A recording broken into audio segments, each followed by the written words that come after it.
When I started planning for this video, I was simply going to talk about why I thought Haas were not going to be in F1 in 2022 due to multiple suspicions that I had myself after looking at where the team is now, watching interviews from key people and connecting the dots looking into 2022. But literally as I finished writing the script, there has been a massive amount of news and rumors being leaked online in terms of Gene Haas selling the team to people that have had more than their fair share of controversy, to say the least. But before we get into all of that, let's talk about Haas in general and why they are in this position in 2021 and why the team's future in terms of having the Haas name in Formula 1 is set to come to an end.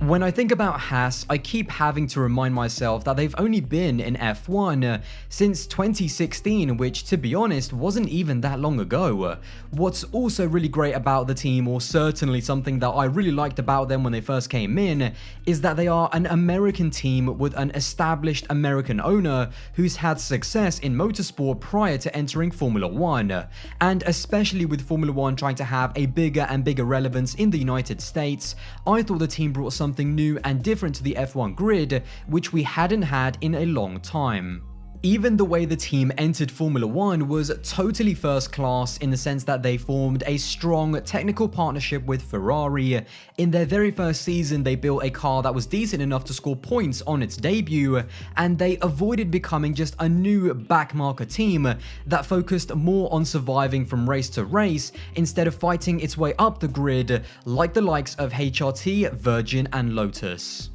When you look at their results since entering F1, as mentioned earlier, in their very first season in 2016, they had a solid start scoring points in their Grand Prix debut with Romain Grosjean and ended up scoring 29 points in total, finishing 8th in the standings ahead of Manor, Sauber and Renault. The next season, with a new driver lineup of Romain Grosjean and Kevin Magnussen, they bettered their points tally, scoring 47 points in total and once again finished in 8th place. Undoubtedly their best year, however, in F1 was in 2018, a season in which they scored almost double what they had in the previous year, finishing with 93 points in total and improving up to 5th place in the standings, and even then arguably having a car that had the potential to finish even higher and fight for the best of the rest place in 4th.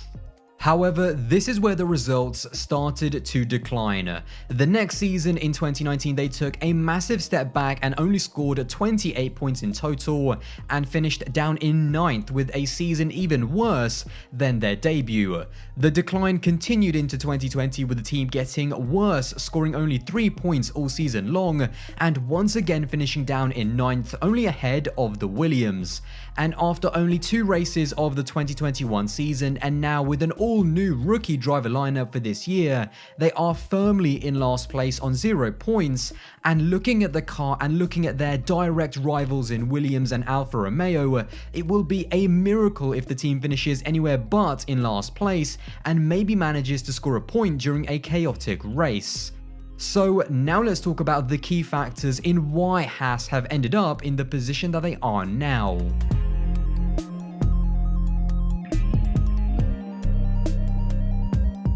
It doesn't matter how good of a driver you have, if you don't give them a good enough car, then you're always going to be driving down a dead-end road expecting to find an exit. The big drop-off that they still haven't recovered from, which was between 2018 and 19, where they went from challenging Renault for the best of the rest to only finishing ahead of the Williams in 9th during a season where potentially they could have taken another step up and maybe been able to score the team's first podium. The reason why this is important, apart from the obvious on-track relevance, is because the team was already running low on cash at the end of 2019, and in a way the postponement of the rules might have actually hurt Haas, because the reason why they have decided to not develop the 21 car and put all of their eggs in the 22 basket is because they simply don't have the money to develop the car for this year, but then also have enough money, resource and people to work on the 2022 car as well.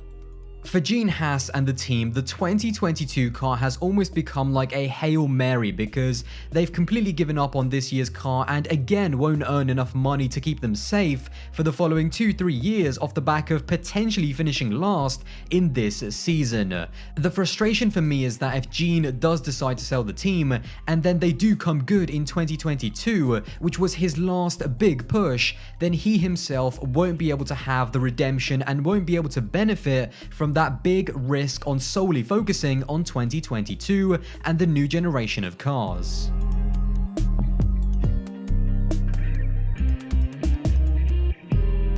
Despite me defending the team, and of course a part of me does feel sorry for them with how things have turned out, and in the fact that the Haas name might not be in F1 next season, the most important message that I want to try and get across in this video is that most of what has happened is not down to bad luck, it's down to the poor decisions and at times incompetence of the management, which falls directly on Günther Steiner and Gene Haas himself.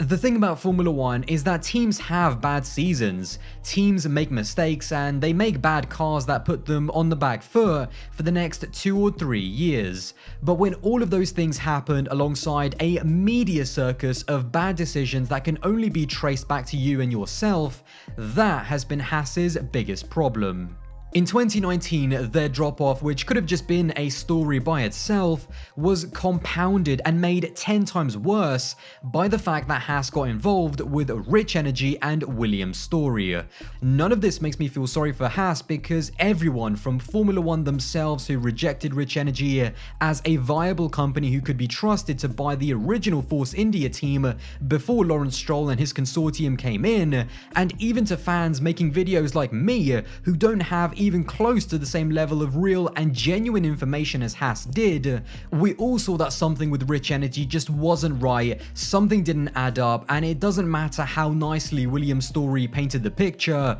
all he wanted was exposure, attention, and to be able to leech into the world of F1. So, when Haas actually decided to still trust Rich Energy on a supposed multi-year deal worth $60 million,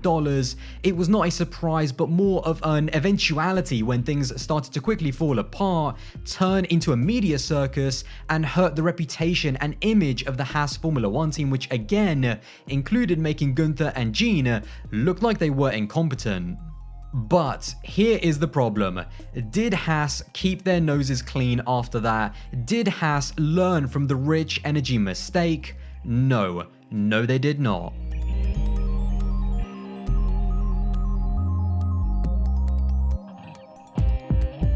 Throughout 2020, as the team was still recovering from the Rich Energy turmoil of the previous year, the financial strains of what happened along with the situation throughout the world and in Formula 1 meant that Haas now were desperate for money, and instead of keeping an experienced driver and possibly bringing in a pay driver, in a way they kind of went down the route of hiring 2 new drivers purely for the financial benefits.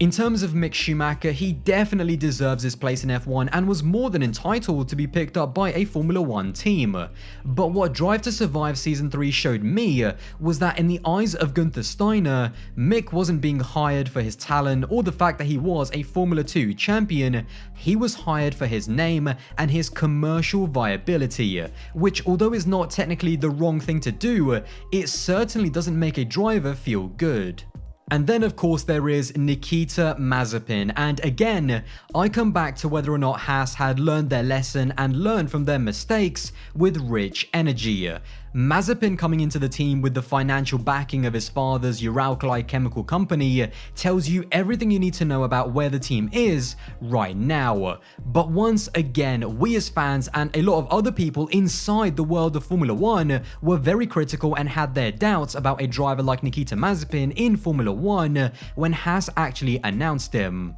Then of course we get to the incident in which he knowingly decided to film himself groping a girl and think that it was a good idea to post it online for everyone to see, not understanding what's appropriate and inappropriate for any person to be doing, and not understanding the privileged position that he was in as a future Formula 1 driver and the kind of platform that he had as well. Once again, what Mazepin did might have been his actions, but the blame and the fallout which saw various sponsors distance themselves from the team, all of that is on Haas. Yet again, there were warning signs on the horizon for everyone to see, and the team yet again chose to ignore them in desperation for money, which only backfired on them, making themselves look worse. With all of these naive decisions that have tainted the team's image, I think very soon there will be a serious conversation as to whether or not Günther Steiner is actually the right man to take the team forward,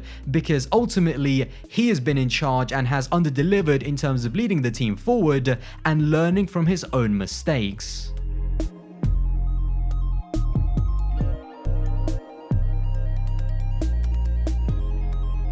The first decision will be on Gene Haas himself, which is if he wants to keep his team and stand by his decision to see if his calculated risk of putting everything into the 2022 regs will bring the team back up the grid, or sell the team now with the added benefit of talking up about how they'll be better in 2022 without yet actually knowing, which probably means he'll be able to get more money than if he sells the team after 2022 if the team doesn't perform. If he does decide to sell the team, the dots to me are clear. In 2022, with Gene Haas out of the equation, the team most likely will be bought by Dmitry Mazepin under the umbrella of his Uralkali chemical company. For Dmitry Mazepin, not only has he been linked with buying an F1 team in the past with Williams back in 2019, but this would also mean securing a seat for his son in Formula 1 indefinitely, but it would also be a huge financial opportunity to advertise his Uralkali chemical company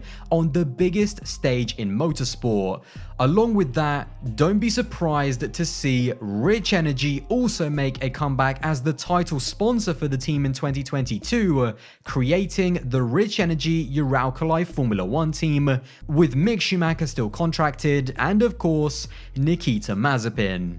In terms of the Williams story angle, he's already been making the rounds on social media, not only teasing of a potential return to F1, but I also get the feeling that he's somehow been integrating himself with Mazepin Sr. by doing things like bigging his son up on social media, calling him a future world champion who will comfortably beat Mick Schumacher. On top of that, he has also mentioned in a very recent interview on The British Entrepreneur of his plans to see Rich Energy back in F1 in 2022, and hinting of a deal already in the works. And a friend of mine has agreed a deal to buy a team. And this is current team. Yeah. So a current team on the grid. We looked at doing a deal for 2022 with the Rich Energy F1 team, because we're sort of right back on a very steep upward trajectory. Yeah. But it seemed easy that we could do a title sponsorship deal with my friend. Yeah. And that's what we're doing. So we'll be a title sponsor in 2022. Although the Rich Energy side to all of this I still have my doubts about, to me Williams' story is someone who just loves controversy, loves being the underdog, loves being the hated one, and if Dmitry Mazepin decides that he's someone worth doing business with despite his previous record in Formula 1, I don't think it's too out of the question to say that we could be seeing the Rich Energy Uralkali F1 team on the grid next season. Whether any of this happens or if all of this is just smoke and mirrors, we'll see very soon, but to be honest, I've made it clear that I've had my doubts about Haas's future in F1 for well over a year now, and unless Gene Haas hangs on beyond this season to hopefully see improvements in 2022 to where he doesn't need to sell the team, to me, with Haas, the question is quickly becoming not a matter of if they are being sold, but more likely when they are being sold.